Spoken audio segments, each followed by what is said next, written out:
Kumar now, a journalist who's been reporting on Afghanistan for the last 8 years. Rishi, welcome. I'm seeing these pictures. They've been broadcast by Al Jazeera of the Taliban inside the presidential palace. What is the latest on this? They are in the city. They are patrolling the city. Surprisingly, the foreign forces, many foreign troops are still in the city, but the Taliban are patrolling the city, and it seems to me that the foreign forces don't mind it. I have friends who are trying to flee. I have friends who are trying to escape. They're trying to find safe spaces. Some of them there was chaos at the airport a few hours ago because people just gathered at the airport hoping that there are no flights right now, but they were hoping that they could get on some flight. And then groups of people got onto planes that were parked. Like, that's how desperate people are. Families just, with their children, with their things, just got onto planes. And I had people send me photographs from inside the planes, and it was miserable. It's just people sitting, just sitting on the aisles, in the, on trolleys, just hoping for the plane to take off, a parked plane. There is no immigration, there is no border police at the airport, everything is chaos, but I know the Americans are there because they are leaving. They have their flights coming in and out, and their evacuation is underway, but Afghans are stuck. And some of my friends who were near this area, they reported seeing Taliban fighters. They reported seeing armed convoys of militant groups. They were on bikes, and they were on Humvees, and they're basically shooting in the air. They're celebrating. So, but also there is a genuine fear that these people will be hunting down people who opposed them over the years, Afghans who opposed them over the years. So basically, Afghans are right now feeling there's fear, there's dread, there's a widespread, fear. Let me ask you this: has that fear translated into anything more? And what I mean specifically there is, we just spoke to the MP Tom Tugendhat there. He said he knows translators, people that he worked with when he was in Afghanistan, who faced violence, who've lost their lives. And I'm talking about in the last 24, 48 hours. Is that something you've heard about? I've heard about, well, not in Kabul, but I've heard about I've heard about armed militants showing up at people's doors. I had a journalist earlier this afternoon. She sent me a voice message pleading for me to get her help because there was an armed militant that she thought was Taliban, and he probably was. You don't know, but he was knocking at her door. He was in her apartment building, and he wanted to take account of all the women living in the building. So that's happening. Women particularly, but civil activists, civil society in general are so afraid right now for their lives because this is what they did for 20 years. They built an Afghanistan that was completely opposite of the Taliban ideology, that was completely contrary to the Taliban ideology. And now they will be paying for it. Of course, Rishi, this is the thing, 20 years, you just referenced 20 years, and the thing that I think all of us globally have been struck with in the past 24, 48 hours is the speed at which the Taliban has advanced. Was there any murmuring on the ground about the possibility of this happening? Did anyone expect it to happen in this way and at this speed? No, absolutely not. I am still not over the shock, and I'm not even Afghan, and I can't get over the shock, and I know Afghans are speechless. Afghans who worked to build the Afghanistan they wanted for 20 years, and they are speechless to watch it, just fall apart in one day. I was in Kabul a little over a week ago, and there was fear, of course, because things were getting bad, but nobody thought it would come to this because nobody thought that the international community would abandon Afghanistan like this. The rugs were just pulled under their feet, like they were not given a fighting chance. Right now, I'm working with a group of volunteers, with activists, with lawyers, with diplomats, with trying to get as many Afghans as we can evacuated, to get them out of risk.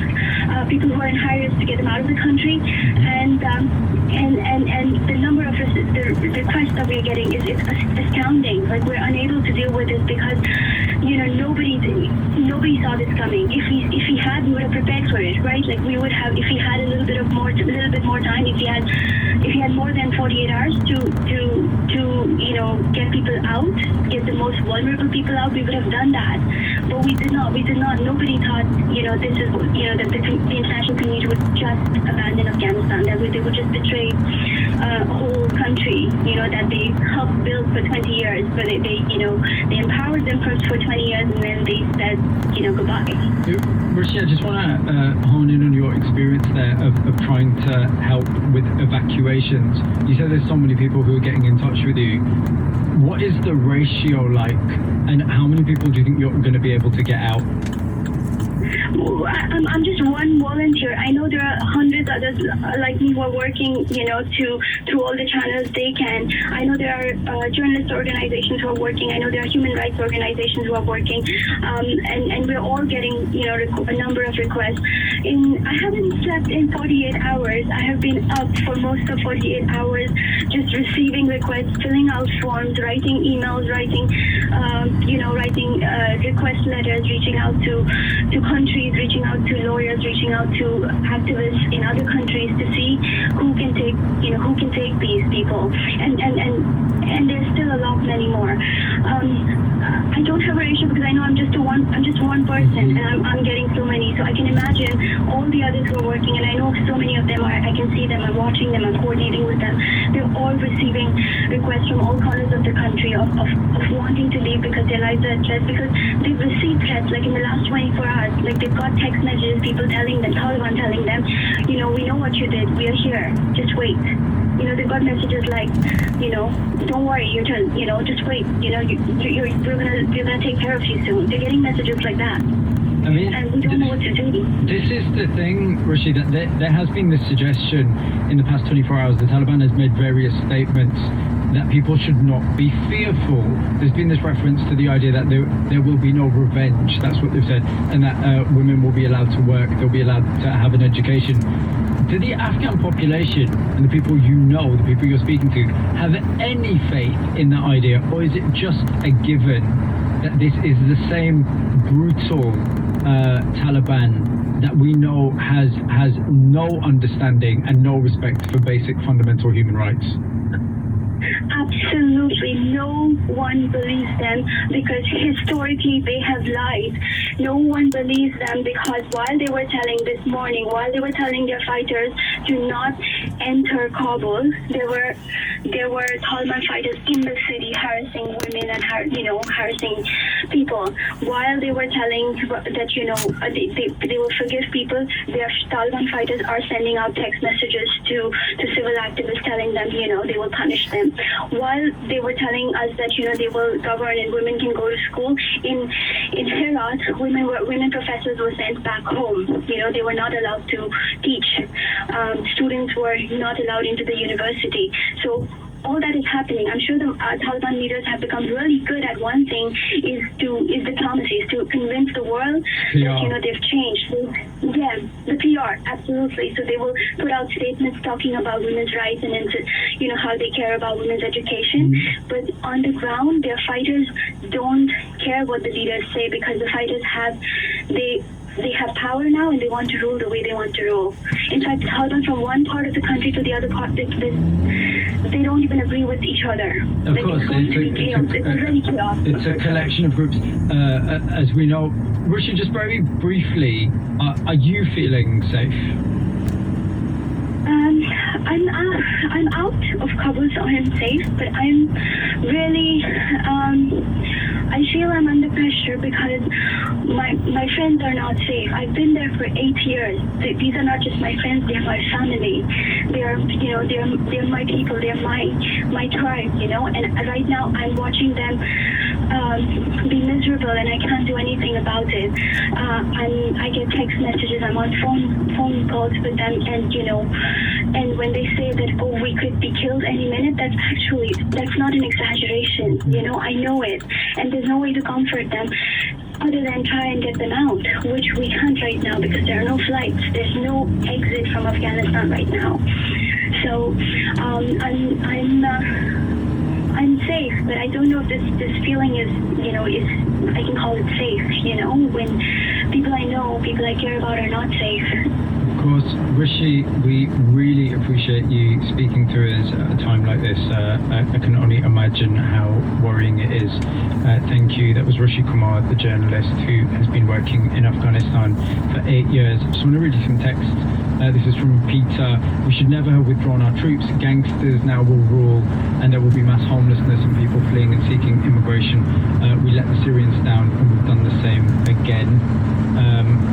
This is from Tony in Leicester. The USA and the UK have poked their noses into other countries' affairs too often. Just sit back and let them get on with it. And I think this is Simon from London in regard to the Tom Tugendhat interview a little bit earlier. He said, what a difference to hear from someone from the Conservatives who understands the situation firsthand and can lay it out with such force.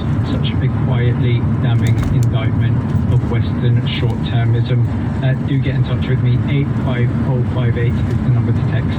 And you can call me 08085 909 693. We'll continue with our coverage of the unfolding situation in Afghanistan. It's 9:33. Let's get to news and sport with the captain. This is BBC Radio 5 Live.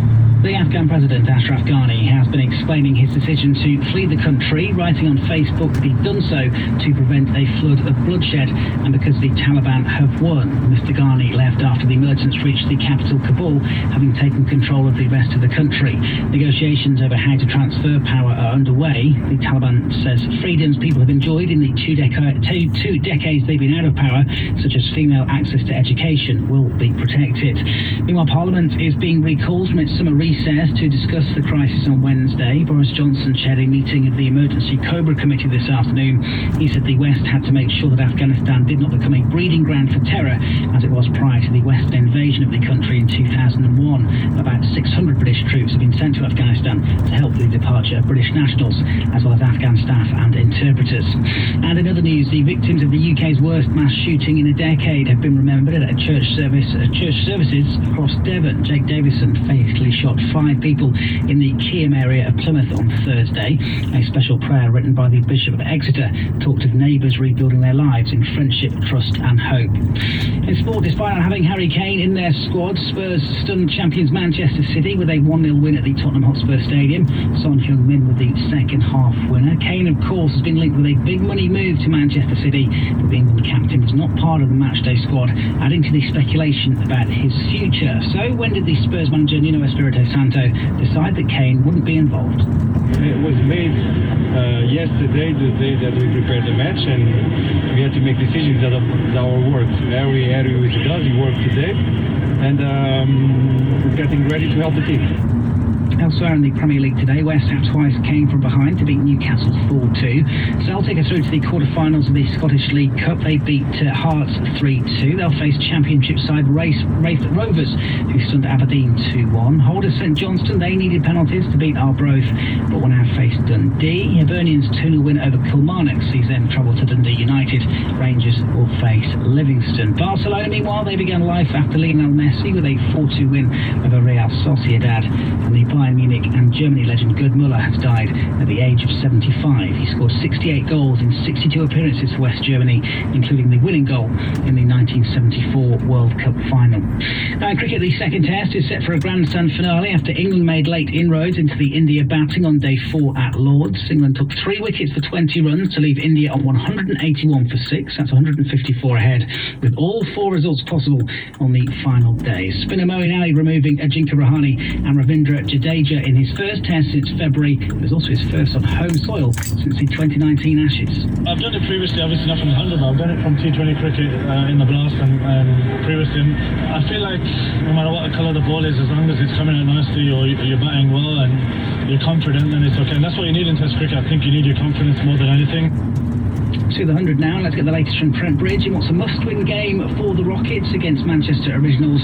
Watching is Rob Moffat. Yep, the Trent Rockets chasing 136 to win to all but guarantee their place in the final stages. They're going well. They need 74 to win off the last 56 with 9 wickets left. Earlier, a brilliant 3-wicket spell by Afghan spinner Rashid Khan. What must he be going through his mind at the moment as the Manchester Originals were restricted to 135 for 8. But Trent Rockets, they need 70 to win off the last 55.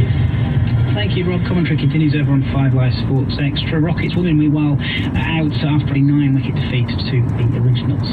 Roger Federer says he'll be sidelined for many months as he prepares to have further knee surgery. The 40-year-old had 2 knee operations last year and was unable to add to his 20 Grand Slam titles after being knocked out in the quarter-finals of Wimbledon last month.